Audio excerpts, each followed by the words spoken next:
Bonjour à tous, je m'appelle Sandra Ribeiro, je suis une ancienne sportive de haut niveau en saut à la perche, je suis maman de 2 enfants.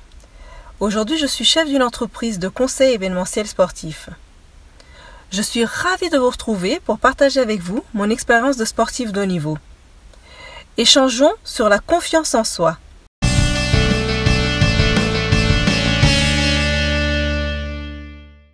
Je ne suis pas expert sur le sujet, mais je souhaite partager avec vous un petit bout de mon expérience, ce qui m'a permis de renforcer ma confiance en moi. Qu'est-ce que la confiance en soi? La confiance en soi est la croyance qu'entretient une personne envers ses propres aptitudes, convictions ou capacités à faire face à tel ou tel défi de la vie. Savez-vous que les personnes qui sont sûres d'elles sont celles qui réussissent le mieux? Elles rencontrent plus d'opportunités dans leur vie, surmontent plus facilement les obstacles car elles réfléchissent en mode solution et non problème. Elles ont plus d'assurance. Le manque de confiance en soi n'est pas une fatalité. La confiance en soi peut être apprise, pratiquée et maîtrisée, comme n'importe quelle autre compétence. Une fois que vous la maîtrisiez, tout dans votre vie changera pour le meilleur. Je partage avec vous ma philosophie pour vous aider à être pilote de votre vie. Sachez que la confiance en soi s'acquiert en s'exerçant continuellement. C'est en travaillant cette qualité que nous la développons. Même nous, sportifs de haut niveau, nous avons parfois besoin de travailler notre confiance en nous pour nous surpasser.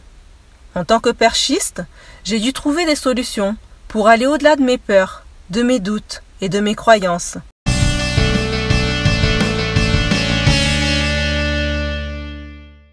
La première des choses est de prendre conscience de nos limites et d'accepter de les dépasser en s'entraînant régulièrement, petit geste par petit geste, pour atteindre le bon geste, pour prendre une perche plus longue ou plus dure, pour encaisser les nombreux entraînements.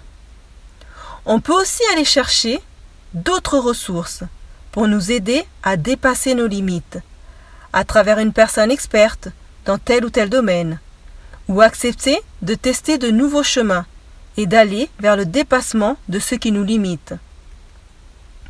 Dans notre vie quotidienne, notre routine, c'est le même challenge qu'il faut relever. Bien sûr, le chemin sera semé d'obstacles, de barrières à franchir, de chutes, et pour réussir, il faut être conscient dès le départ et préparé à cela. La confiance en soi se gagne ici, avec le temps et la répétition.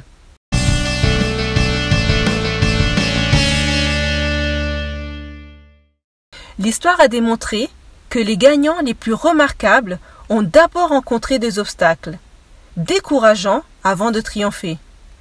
Ils ont gagné parce qu'ils ont refusé de se laisser décourager par leur défaite. Prenons un exemple. C'est comme si vous avez pour objectif de faire un marathon, alors que vous ne vous êtes pas préparé 6 mois, voire 1 an à l'avance. Le résultat, on le connaît déjà. Vous n'y arriverez pas, car vous n'êtes pas préparé. La préparation augmente vos chances de réussite et la détermination fera la différence. Et quand on y arrive, la satisfaction est immense.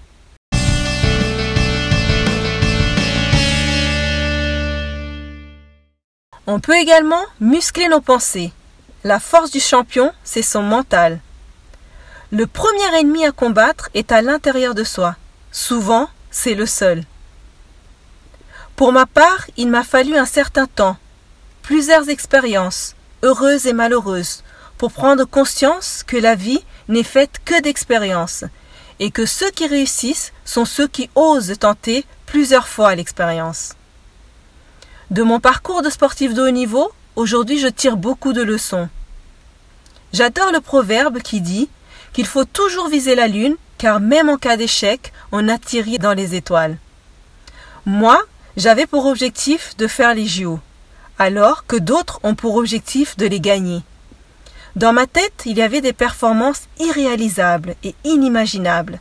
Cette peur de l'inconnu mes croyances, mes convictions m'ont limité inconsciemment. Alors que pour celui qui rêve grand, tout est réalisable et au contraire, il veut être le premier à le faire. J'ai compris, en côtoyant les meilleurs, que pour eux, la réussite était de dépasser leurs limites et d'aller là où personne n'ose aller.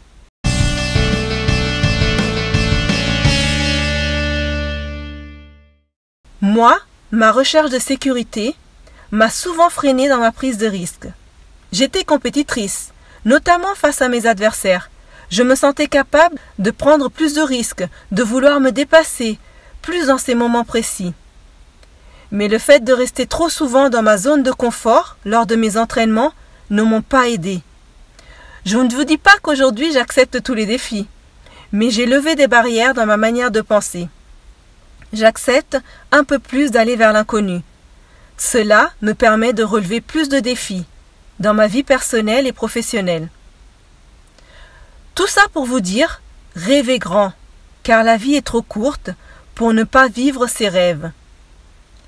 Rappelez-vous que le temps file à vive allure et qu'il n'y a pas une minute à perdre pour commencer à réaliser vos rêves. Alors, de quoi rêvez-vous vraiment ?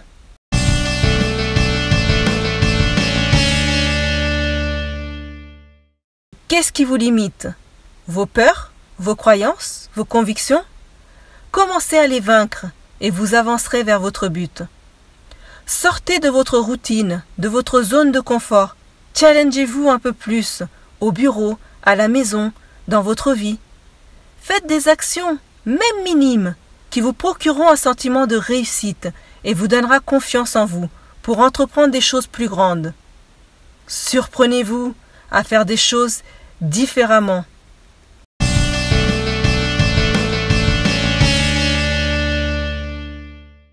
Pour réussir, on doit apprendre à penser positivement. C'est logique, me diriez-vous. Mais combien d'entre nous sommes limités par nos pensées négatives, par nos doutes et nos peurs, par nos croyances et ancrages?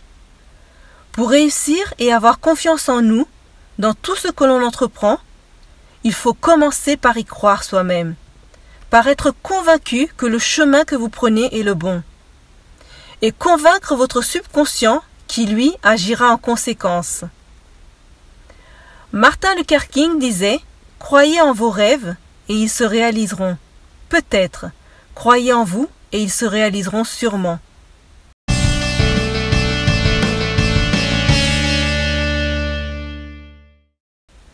Donc, il faut entretenir vos pensées, de ce que vous voulez au plus profond de vous-même, être en harmonie et en équilibre, en accord avec vos valeurs. Chaque champion a ses propres valeurs, qui le guident vers la réussite. Respect, discipline, intégrité, courage, esprit d'équipe, persévérance. Et vous, quelles sont vos valeurs? Le savez-vous vraiment?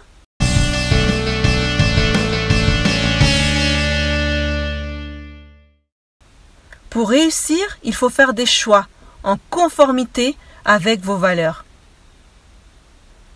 Sachez que la confiance en soi est une attitude, une prise de conscience qui nous pousse à agir, à aller vers l'acquisition de ce que l'on souhaite. Penser et semer positivement vous permettra de récolter la réussite. Penser et semer négativement vous mènera vers l'échec. N'essayez pas de devenir un homme qui a du succès. Essayez de devenir un homme qui a de la valeur, disait Albert Einstein.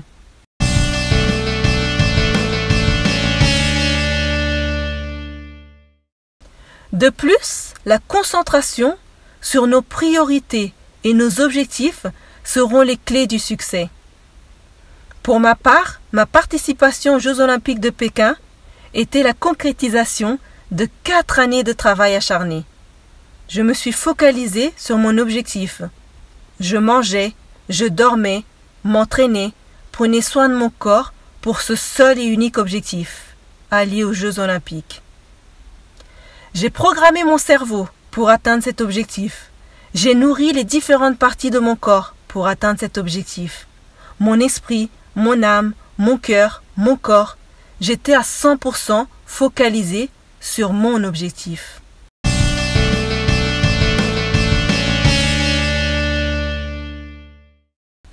Et vous, à combien de pourcents êtes-vous par rapport à votre objectif professionnel ou personnel?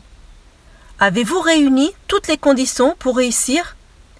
S'entraîner nous transforme et développe notre intelligence intuitive. S'entraîner amène plus de confiance en nous. Donc, la clé est de travailler sur soi dans un premier temps, puis de réunir les différents éléments qui vous permettront de réussir un objectif, un projet, un rêve. Sachez que plus le challenge est élevé, et plus durs seront les obstacles à surmonter. Ce n'est pas parce que les choses sont difficiles que nous n'osons pas, c'est parce que nous n'osons pas qu'elles sont difficiles.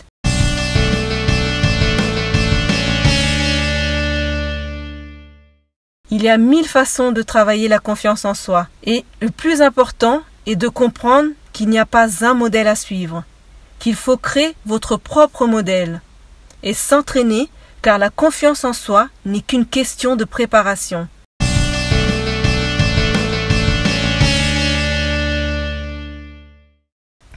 Dans les moments de doute, de peur, demandez-vous au fond de vous-même ce que vous voulez vraiment.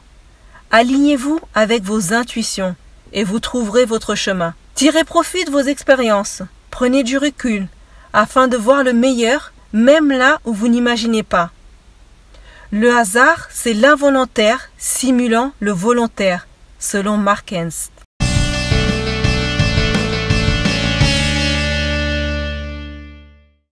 Alors, prêt, feu, partez.